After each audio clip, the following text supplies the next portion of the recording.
नमस्कार. आजपासून आपण आंतरराष्ट्रीय संबंध या विषयाला सुरुवात करत आहोत. मग इंग्लिशमध्ये यालाच इंटरनॅशनल रिलेशन आपण संबोधतो व यू-पी-एस-सी अथवा एम-पी-एस-सीचा मुख्य परीक्षेचा जर सिलेबस तुम्ही पाहिलेला असेल, तर तुम्हाला GS2 या पेपरमध्ये आपल्याला इंटरनॅशनल रिलेशनचं सिलेबस डिस्कस केलेलं पाहायला मिळेल. त्यासोबतच पहा GS1 पूर्वपरीक्षा यामध्ये पण 1 ते 2 प्रश्न नक्की येतात. ओके. त्यामुळे आंतरराष्ट्रीय संबंधाचं आपल्यासाठी रिलेव्हन्स आहे का? किंवा यू-पी-एस-सी आणि एम-पी-एस-सीला तर रिलेव्हन्स नक्कीच आहे पहा. पण डेली लाईफमध्ये पण याचं रिलेव्हन्स आहे का? तर बिलकुल येस. ते वेळोवेळी तुम्हाला नक्कीच समजणार आहे. आज पहा तुम्ही नक्कीच इथे आहात. या पॉइंटवरती तुम्ही आहात. पण उद्या जेव्हा तुमचं हे कोर्स वगैरे जसं प्रोग्रेस करत चालेल, कारण पहा या कोर्सची व्हॅलिडिटी काही नाहीये. त्यामुळे नक्कीच जसं-जसं तुम्ही पुढे जाणार आहात ना, तशा पद्धतीने तुमचं व्हिजन पण तिथे बदलणार आहे. ओके. त्याबद्दल आता तुम्ही निश्चित राहा. तर आता डायरेक्टली आपण सिलेबस कॉपी सर्वांजवळ असेल किंवा जे ग्रुपमध्ये ॲड झालेले विद्यार्थी त्यांना मी ग्रुपमध्ये टाकलेला आहे सिलेबसची कॉपी.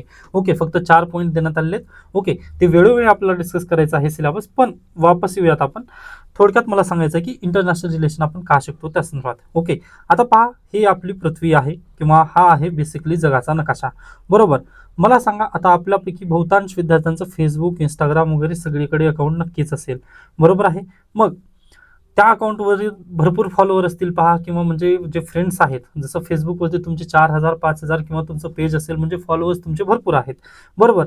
पण त्या फॉलोअर्सपैकी जर तुमच्याजवळ काही समस्या आली किंवा काही जरी झालं, तर तुम्ही कोणाला फोन करता किंवा तुमच्या आजूबाजूला कोण आहेत हे खूप महत्त्वाचं आहे का नाही? म्हणजे अगदी आता पहा आपल्याकडे 5,000 मित्र आहेत. त्या 5,000 पैकी फक्त तुमच्या जवळचे किती असतात? 5 असतात. व त्याच्याही 5 पैकी पण एकदम खास असा एक जिवलग मित्र असतो, तो फक्त 1 असतो. अगदी तसंच आहे पहा. हे तुम्हाला मॅप दिसत आहे. एवढा मोठा नकाशा आहे. आता अगदीच 207 आहेत, 197 आहेत हे आपल्याला गरजेचं नाही. हे देश किती आहेत.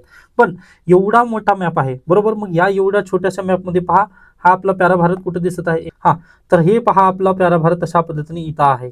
ओके. हा आपला प्यारा भारत, इंडिया, त्याच्या बाजूला बांगलादेश वगैरे. आय होप तुम्हाला हे भारत आता लगेच दिसतील. ओके. म्हणजे एवढे दिवस तुम्ही स्टडीमध्ये आहात तर नक्की दिसणार आहे. बरोबर. तर हा आपला आहे पहा प्यारा भारत.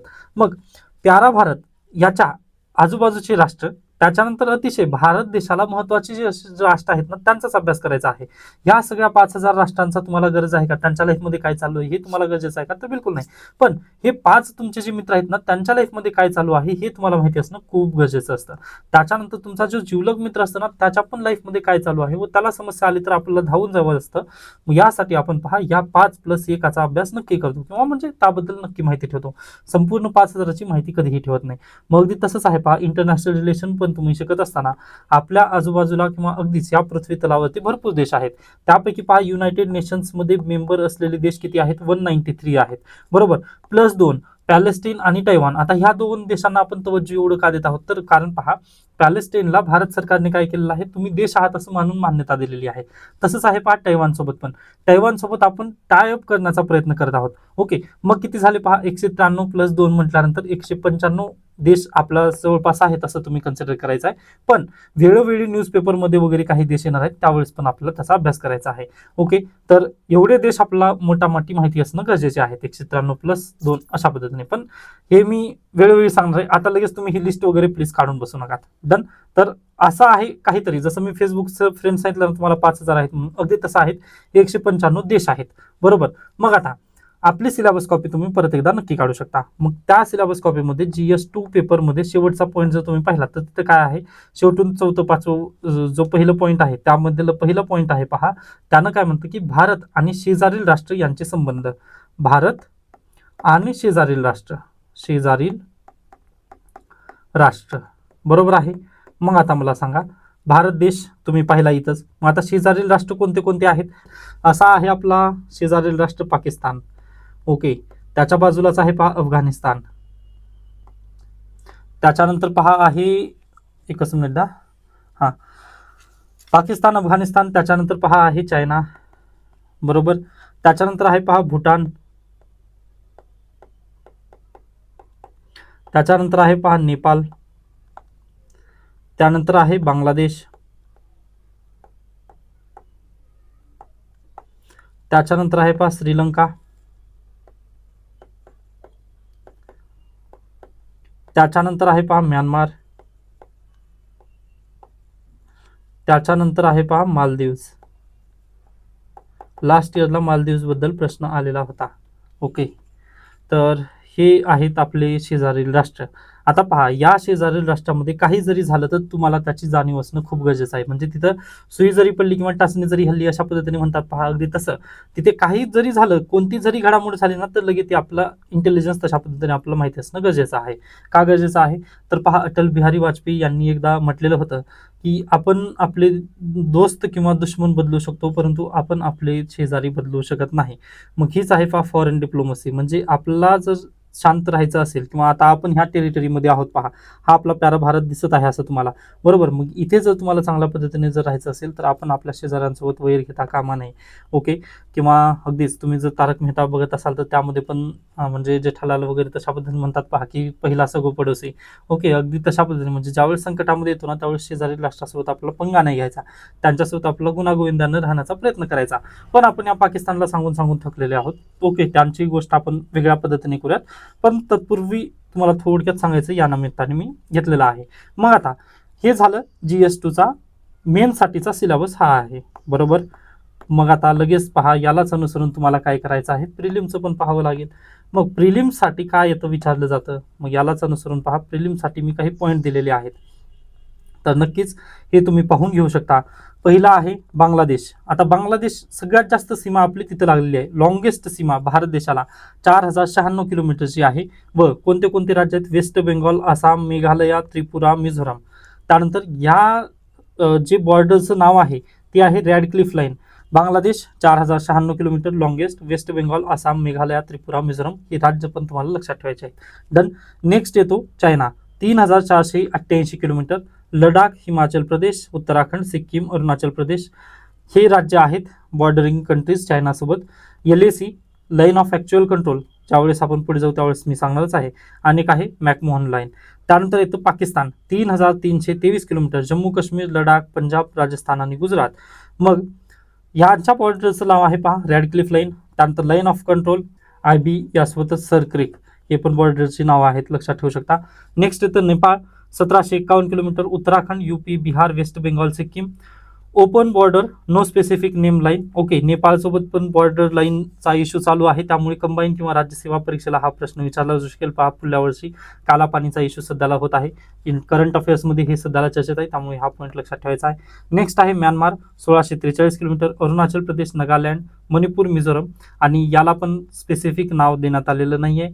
त्याच्यानंतर पहा भूटान, 699 किलोमीटर. सिक्कीम, वेस्ट बेंगॉल, आसाम, अरुणाचल प्रदेश. त्यानंतर याचं पण नाव स्पेसिफिक दिलं गेलं नाही. नेक्स्ट आहे अफगाणिस्तान, 106 किलोमीटर. लडाख आहे, म्हणजे लडाखचीच बाँड्री तिथं लागते. व ड्युरांड लाईन म्हणजे हिस्टॉरिकल रिलिव्हन्स त्याचा आहे, त्यामुळे आपण ड्युरांड लाईन हे शोधू शकतो इतिहासामध्ये.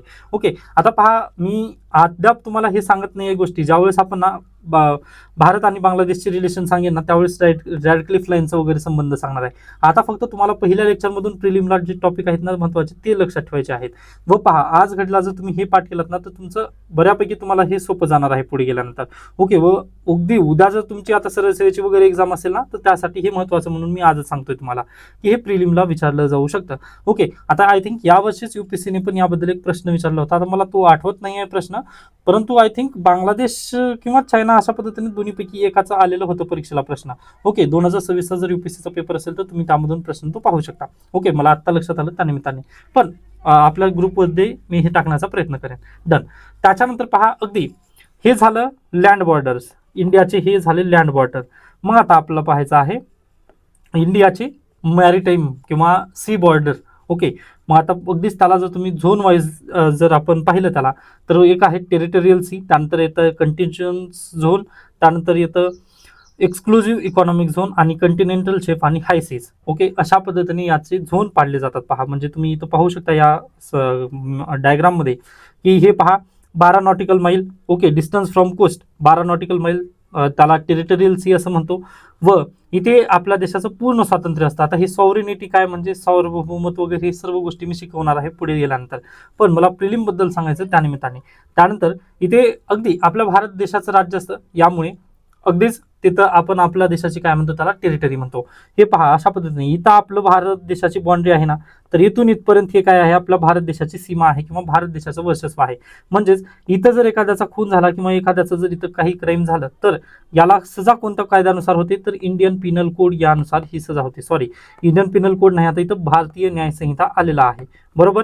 त्याच्यानंतर इथून थोडंसं पुढे गेलात व हे 200 नॉटिकल माइल्स पर्यंत जर गेलात किंवा आता हे 24 नॉटिकल माइल्स पर्यंत जर गेलात, तर कंटिन्युअस झोन आहे हा. व 24 नॉटिकल माइल लिमिटेड सॉव्हर्निटी इथं आहे. कस्टम आणि इमिग्रेशनसाठी ती सुविधा आहे. नेक्स्ट आहे पहा 200 नॉटिकल माइल्स इथं आहे एक्सक्लुझिव्ह इकॉनॉमिक झोन. इकॉनॉमिक सॉव्हर्निटी इथं नक्की तुम्हाला प्राप्त होते. म्हणजे तुम्ही आर्थिकरित्या तिथं सक्षम असणार आहात, परंतु तुमचे कायदे त्या पद्धतीने थोडंसं कमीच तिथं लागणार आहेत. कारण पहा, तिथं फक्त तुम्हाला आर्थिकरित्या पाहिजे आहे. इथे तुम्हाला तुमचं जे काही दंडुका वगैरे ते चालणार आहे का, तर बिलकुल चालू शकणार नाही. मग जे इथं काय आहे, तर रिसोर्स एक्स्ट्रॅक्शन तिथून काढलं जाईल. त्यानंतर इथं पुढे पहा up to 350 nautical miles continental shelf, आणि त्याच्यानंतर 350 नॉटिकल माइल्सच्या जर पुढे गेलात तुम्ही, तर हाय सीज लागतात. म्हणजे बियॉन्ड काय म्हणू शकता, एक्सक्लुझिव्ह इकॉनॉमिक झोन. व इथं नो सॉव्हर्निटी, कोणीही देश आपलं स्वतःहून तिथं दबदबा आहे असं तिथं निर्माण करू शकत नाही. आता स्टेट ऑफ हॉर्मुझवरती कंट्रोल करण्याचं नेमकं कारण काय आहे मग इराणचं, तर तेच कारण आहे पहा, की त्याची सॉव्हर्निटी तिथं आहे, त्याचे कायदे तिथं लागू होतात. ओके. व अमेरिका तिथं जाऊन म्हणू शकत नाही की बाबा हे माझ्या खात्यामध्ये येत आहे, बिलकुल म्हणू शकत नाही. तर हेच कारण आहे स्टेट ऑफ हॉर्मुझ सगळं त्याचं जे कंट्रोल आहे ते इराणच्या हातात असल्याचा. आय होप हा पण पॉईंट तुम्हाला समजला असेल. 2024ला UPSCने याबद्दल प्रश्न विचारलेला होता की एक्सक्लुझिव्ह इकॉनॉमिक झोन किंवा टेरिटोरियल सी बद्दलचा तो प्रश्न होता. आता मला तो आठवत नाहीये, परंतु पहा या दोन्हीपैकी एकावरती त्यांनी प्रश्न विचारला होता. त्यामुळे पहा, मी हे जे 2 चार्ट आणलेले आहे हे प्रिलिम्ससाठी खूप महत्त्वाचे आहेत. आता अगदीच मला तुम्हाला हे सिलेबस चालू करायचं होतं, परंतु प्रिलिम्सचे जे प्रश्न आहेत ना, ते पण मी इथून कव्हर करून घेणार आहे. डन. आय होप हा पॉईंट तुम्हाला समजला असेल. व याचे जे स्क्रीनशॉट आहेत ना, ते आपल्या टेलिग्राम चॅनलवरती, ग्रुपवरती ऑलरेडी आहेत. तर प्लीज तुम्ही हे घरी गेल्यानंतर पाठ करून ठेवायचं आहे किंवा वाचून ठेवायचं आहे. परीक्षेला प्रश्न आलेले आहेत त्याच्यापूर्वी व याच्या पुढे पण येण्याचे चान्सेस भरपूर आहेत. डन. एवढं समजलेलं असेल आता.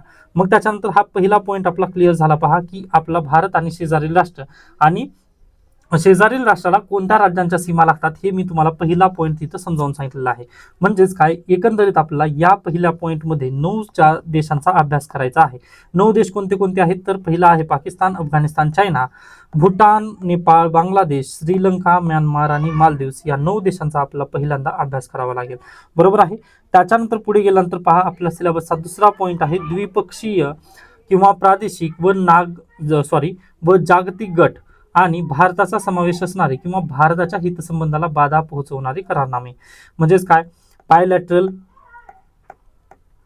बायलॅटरल किंवा मल्टीलॅटरल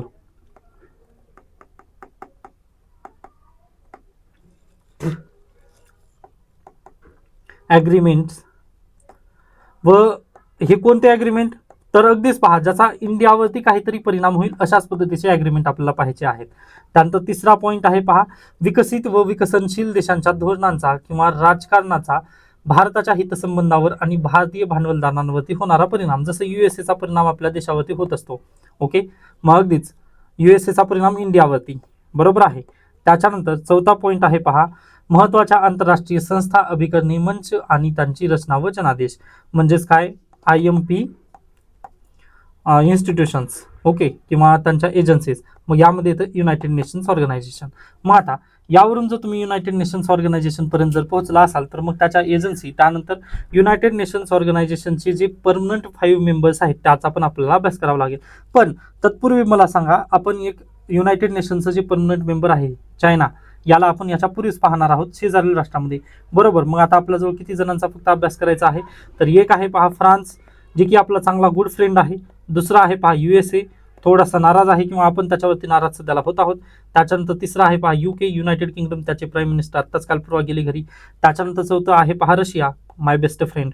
ओके. म्हणजे आपले बेस्ट फ्रेंड, कारण नरेंद्र मोदी यांनी तर USA माय बेस्ट फ्रेंड डोनाल्ड अशा पद्धतीने म्हटलं होतं, पण आपल्या नजरेतून रशिया आपला बेस्ट फ्रेंड आहे. ओके. तर ह्या 4 राज्यांचा किंवा राष्ट्रांचा व 5वा आहे पहा चायना, यांचा आपल्याला बेसिकली इंटरनॅशनल रिलेशनमध्ये अभ्यास करायचा असतो. त्याच्यानंतर आपली गुडविल म्हणजे अगदीच पहा, मी म्हटलं ना तुमच्या फेसबुकला 5,000 फ्रेंड आहेत, त्यापैकी तुम्हाला बोलतात फक्त 5 जण व त्यापैकी फक्त 1 जण तुमचा मित्र जवळ आहे.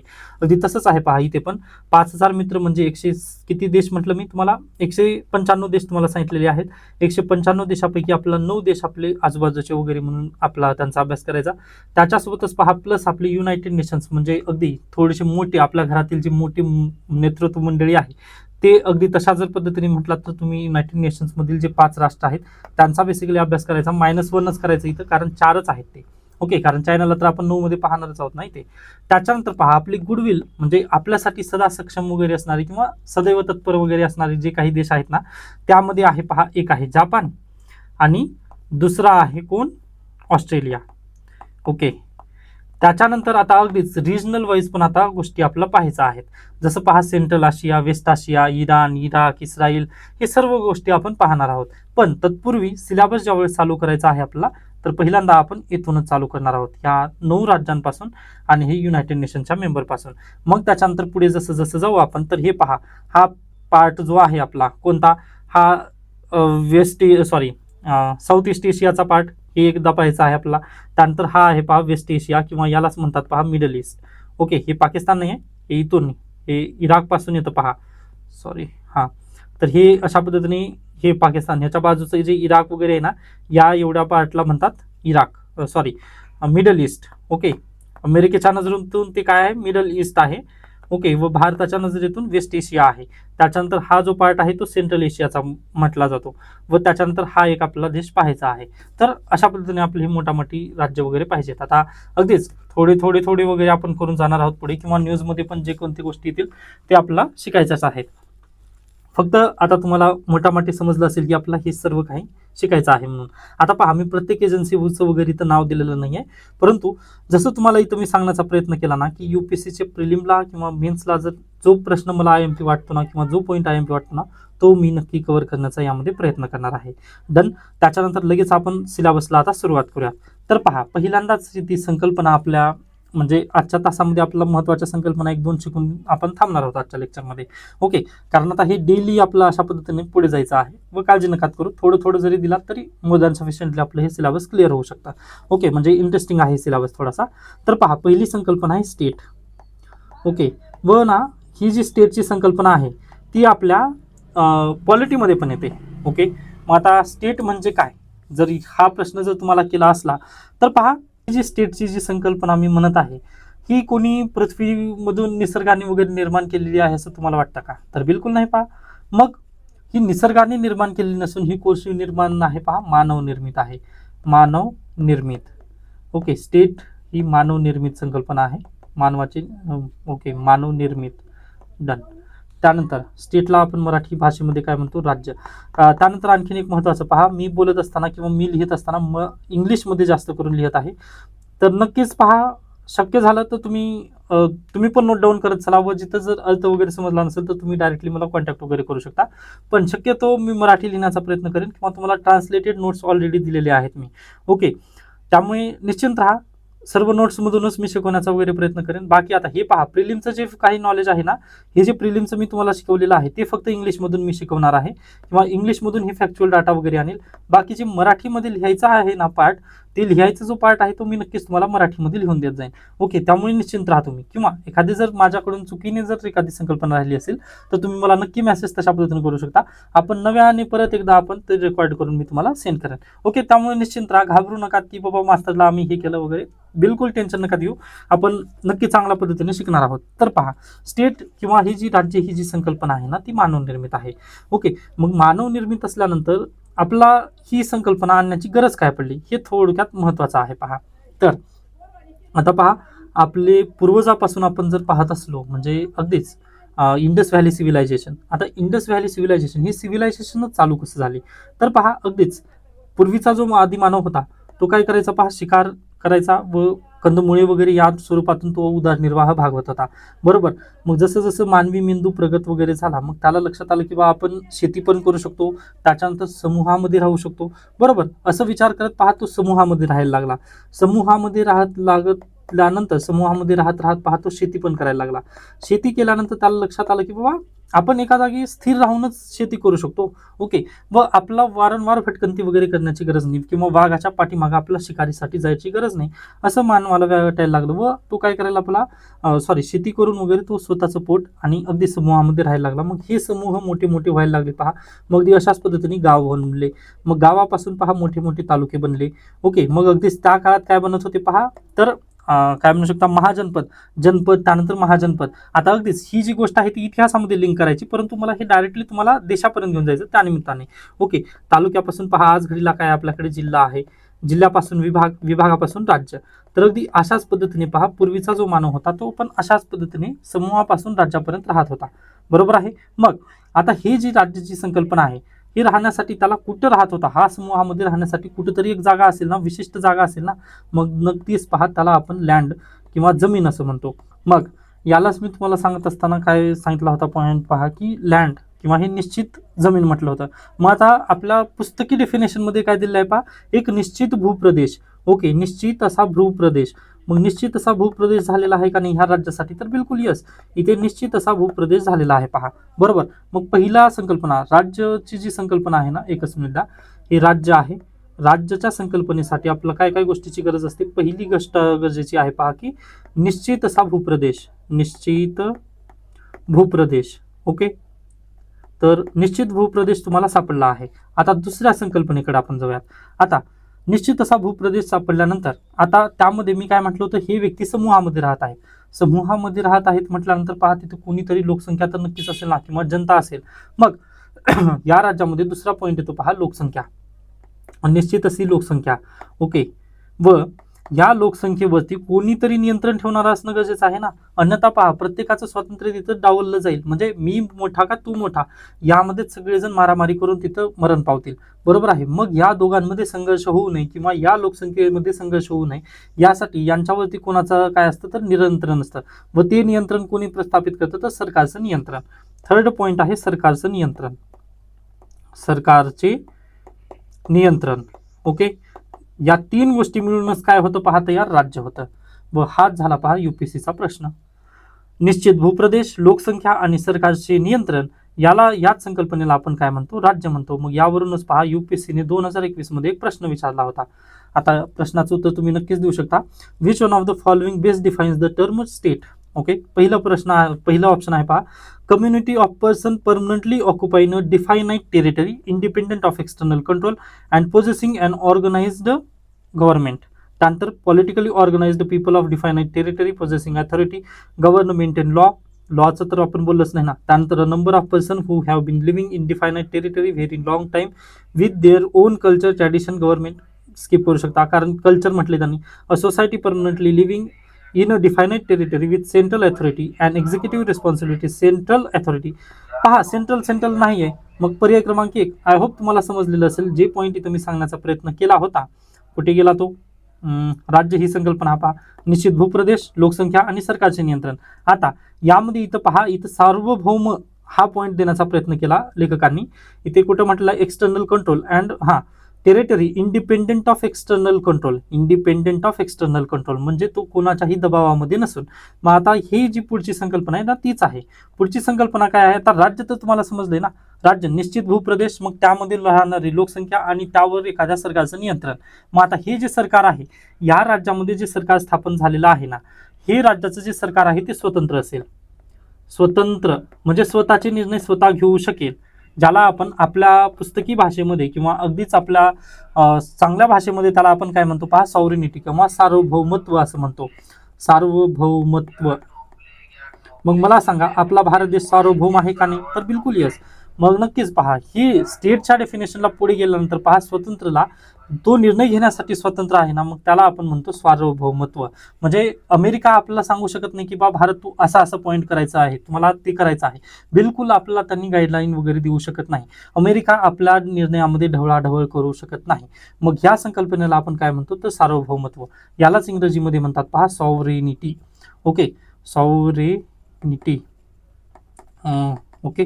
सॉव्हरेनिटी किंवा सॉव्हरेनिटी वगैरे ते गरजेचं नाही आहे, पण सार्वभौमत्व हे मराठीमध्ये तुम्हाला आय होप समजलं असेल. आपल्या प्रेम्बलमध्ये पण हा पॉईंट आहे पहा सॉव्हरेनिटी. ओके. भारत हा सॉव्हरेन नेशन आहे. आय होप तुम्हाला पॉईंट आता क्लिअर झाला असेल. मग मला सांगा, सार्वभौमत्व जर असेल आपला देश, बरोबर आहे, किंवा हे जे राज्य आपण प्रस्थापित केलं, निश्चित भूप्रदेश, निश्चित लोकसंख्या आणि सरकारचं नियंत्रण, त्याच्यावरती मग सरकार स्वतंत्ररित्या निर्णय घेत असलेलं जे सरकार असेल त्याला आपण राज्य म्हणतो, किंवा त्याला सार्वभौमत्व आपण म्हणजे ते राज्य सार्वभौमत्व आहे असं आपण संकल्पनेमध्ये त्याला मांडलं.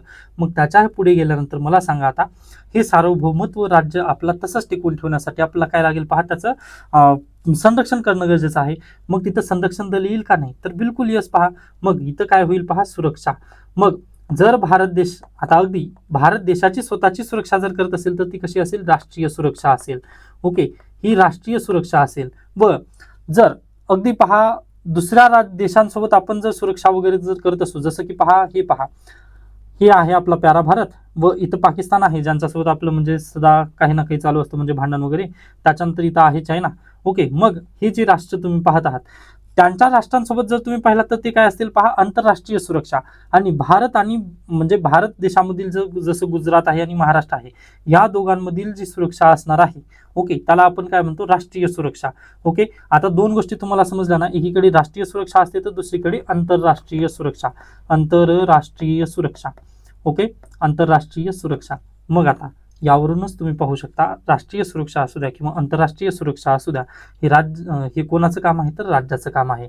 व राज्याचं काम कशासाठी हे काम आहे, तर कारण पहा भारत देश आपला सॉव्हरेन आहे, किंवा जे कोणतं राज्य असणार आहे त्याचं काम किंवा जे कोणतं राज्य प्रस्थापित झालंय ते सॉव्हरेन असतं. मग त्या सॉव्हरेन राष्ट्राचं काम असतं की बाबा प्रोटेक्ट करणं, व आपली जी लोकसंख्या आहे त्यावरती सरकारचं नियंत्रण तसंच तेवत राहावं, आपण सॉव्हरेन राहावं, यासाठीच पहा तिथे सुरक्षेचं काम तिथं चालू असतं. ओके, मग अगदीच पहा यामध्ये पण राष्ट्रीय सुरक्षामध्ये पण आता इंटरनल सिक्युरिटी पॉईंट येतो, जो की GS3 मध्ये आपल्याला विचारला जातो. ओके, आय होप इथपर्यंत तुम्हाला सर्व पॉईंट्स क्लिअर असतील. म्हणजे पहा अगदीच एक लेक्चर झालं तर आपलं फक्त एक पहिला वेट इथं संपलेला आहे, जो की पहिला पॉईंट आहे पहा, तुमच्या मी ज्या नोट्स तुम्हाला दिलेल्या आहेत त्यामध्ये पहिलं पॉईंट आहे concept of state sovereignty and security. तर तो अशा पद्धतीने पहिला बी तिथे संपतो. ओके, मग आता आणखीन आपला भरपूर पुढे जायचं आहे. आय होप तुम्हाला हे सर्व गोष्टी इथे नक्की समजत असतील. याबद्दल तुम्ही फीडबॅक वगैरे नक्की देऊ शकता. आता पहिलाच दिवस आहे किंवा एक फीडबॅकसाठी आपण इथे थांबत आहोत. नक्कीच तुम्ही मला याबद्दल फीडबॅक वगैरे देऊ शकता. म्हणजे एकदा स्पीड पकडल्यानंतर आपला पुढे फास्टमध्ये जाता येईल. परंतु आपण दमाने जाण्याचा नक्की प्रयत्न करूयात, कारण पहा लगेच उद्या तुमची एक्झाम नाही आहे. ओके, तोपर्यंत बऱ्यापैकी म्हणजे अर्धा तास किंवा 1 तास जरी तुम्ही डेली दिलात तरी तुमचे हे 50 ते 60 तासामध्ये लेक्चर संपून जाणार आहेत. ओके, निश्चिंत राहा, फक्त फीडबॅक तुम्ही मला नक्की देण्याचा प्रयत्न करू शकता. ओके, इथे थांबूयात. धन्यवाद.